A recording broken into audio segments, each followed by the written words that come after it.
What's up, everybody? Today we're going to be getting into something extremely special. We're going to be getting into cleaning and restoring my bandmate's all original 1992 block letter Peavey 5150, the amp that started modern metal, the amp that defined death metal, the amp that completed grindcore, the amp that gave Eddie Van Halen his sound, you know, that large, massive, just disgusting sound that he had, you know, that lead tone that he had.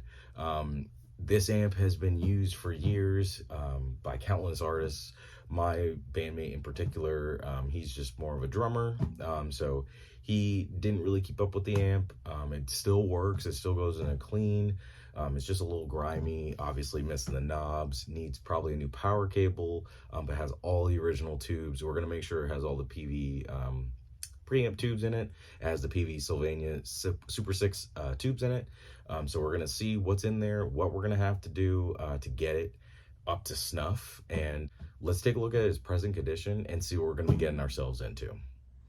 So as we see, this amp has been through the ringer. It has been used for countless years without really being taken care of properly. As you can see, the front panel is a little worn. There is a lot of dust and grime and oxidation on the pots, but it's really not in terrible condition. Luckily, the design of these amps was almost bulletproof, as pretty much everything Peavey makes. We'll get into that in a second.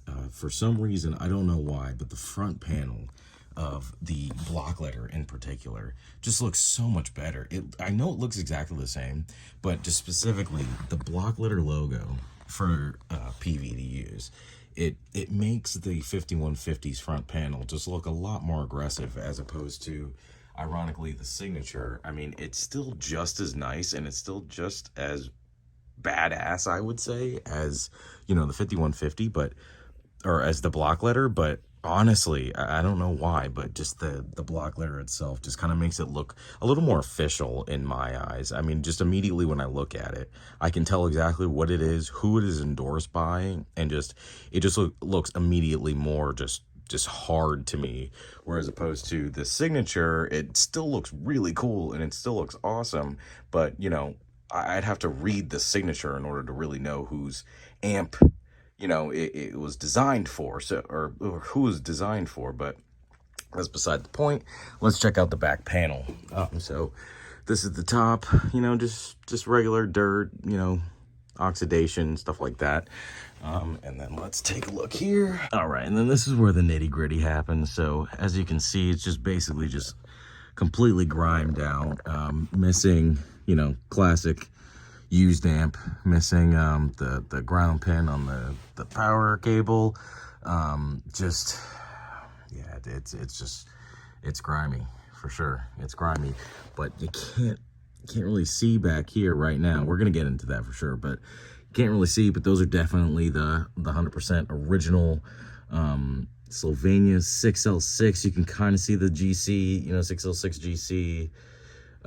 Sylvania Super 6's, you know, logo on there. But regardless, I mean, we're really going to be getting deep into this thing. But as I was saying, the design of these amps is absolutely perfect, because they have this back panel here covering the preamp tubes. They're no longer, you know, or they're not exposed in here.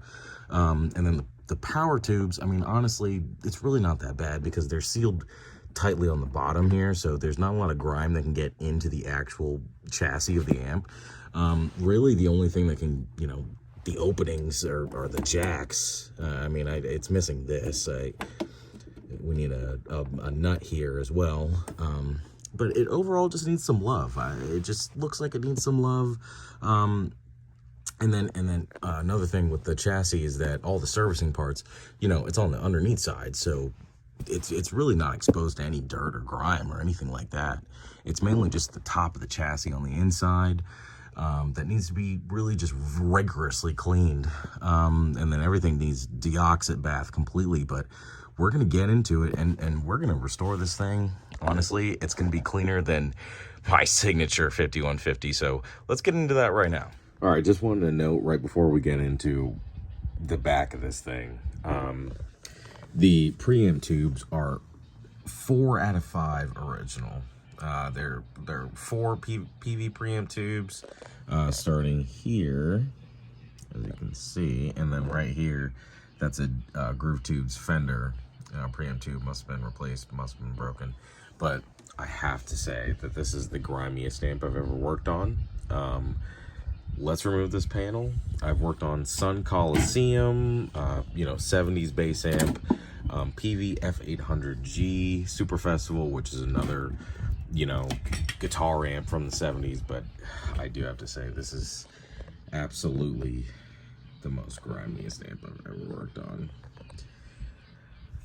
And I don't know if you can kind of see that Super 6 right there, Peavey logo right there. I mean, almost all original factory block letter, Peavey 5150. I mean, it's absolutely incredible, but this is just, I mean, that's like a 1/4 inch thick of dust. I also cleaned out a Peavey VTM 120 one time, and that was not nearly as bad. It's probably a third as bad as this, but still, it doesn't matter. We're gonna get it all cleaned up, and we're gonna get it working again. It's gonna be good as new. So let's get right into this.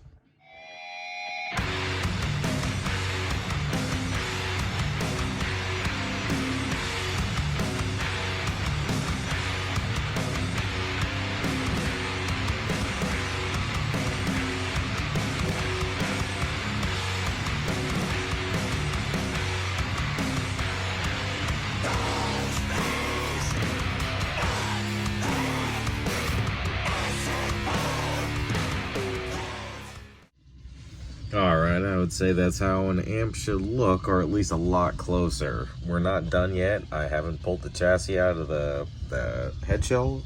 I'm going to figure out what we want to do as far as if we want to paint it or anything like that. Just a fresh coat of black paint or anything, just to, freshen it up, make it as clean as possible. But so far, I think everything is coming together nicely. One thing to note, if you have old tubes, like the PV6L6s, when I clean them, the logo is just completely cleaned off. I mean, we all know that they're Super 6s, but just something to note if you have old tubes that you kind of let get dusty and you need to clean them.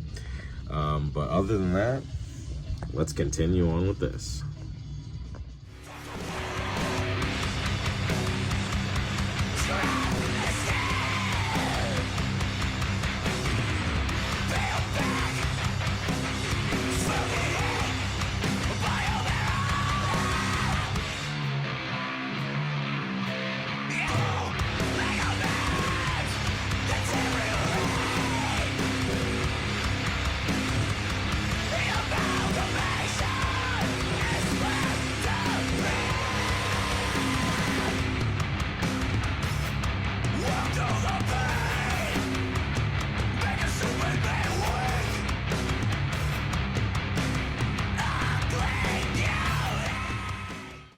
Well, there it is. There's the chassis outside of the head shell.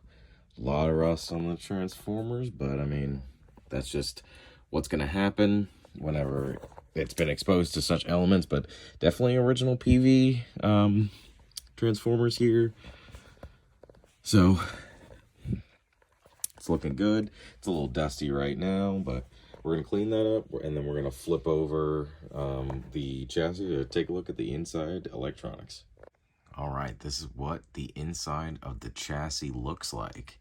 I mean, in all honesty, did you really believe that an amp that looked like that on the outside looked like this on the inside? I mean, it's really not that bad.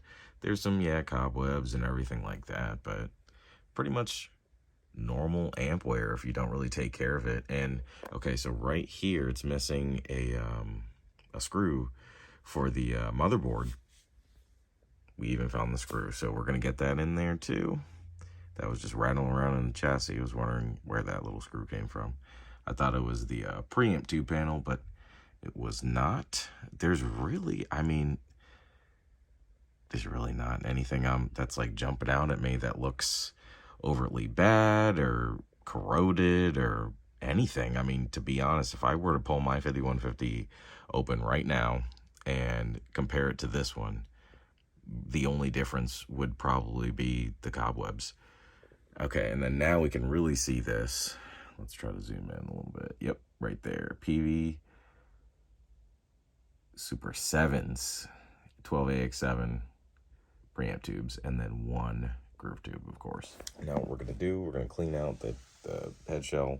We're going to get it ready for paint. It's going to get a fresh coat of paint. Let's get that done.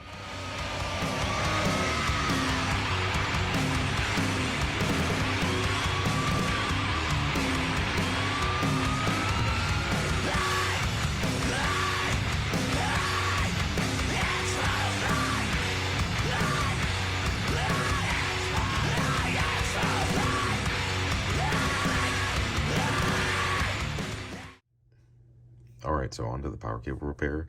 I forgot to actually video me doing the swap, but this is the new power cable. So you can see, brand new, has that ground pin on it. So it's easy 3-prong power cable. I believe it's 12 gauge wire.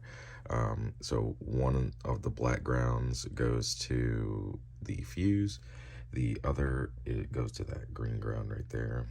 And then positive, the hot, goes to the board and the transformer. So that was a pretty simple swap. Now we're going to go on to the preamp and fix the capacitor cold solder joint that was on the preamp board to repair the volume drops that he was getting. All right, guys, so we're going to go on to fixing the cold solder joint we have right here, if you can see it.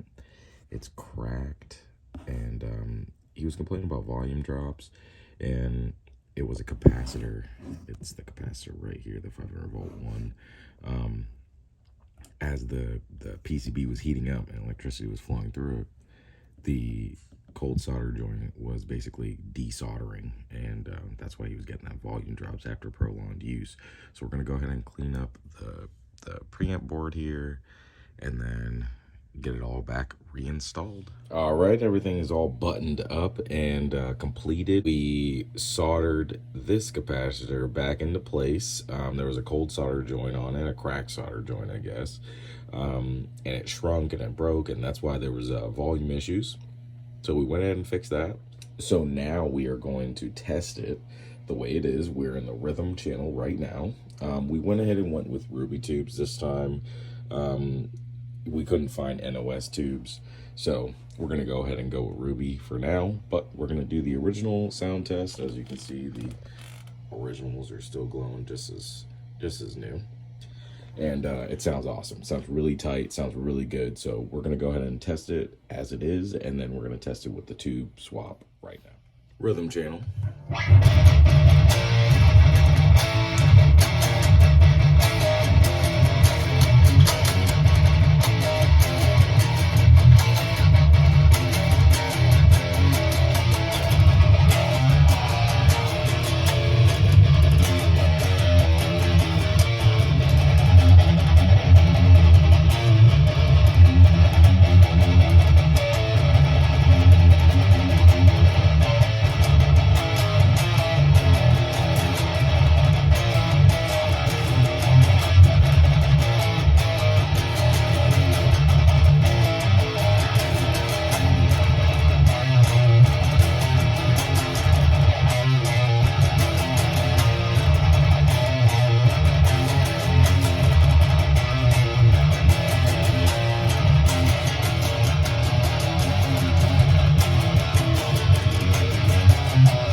Sounds awesome. Let's try the lead channel now.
Sounds incredible. Let's try the Ruby tubes.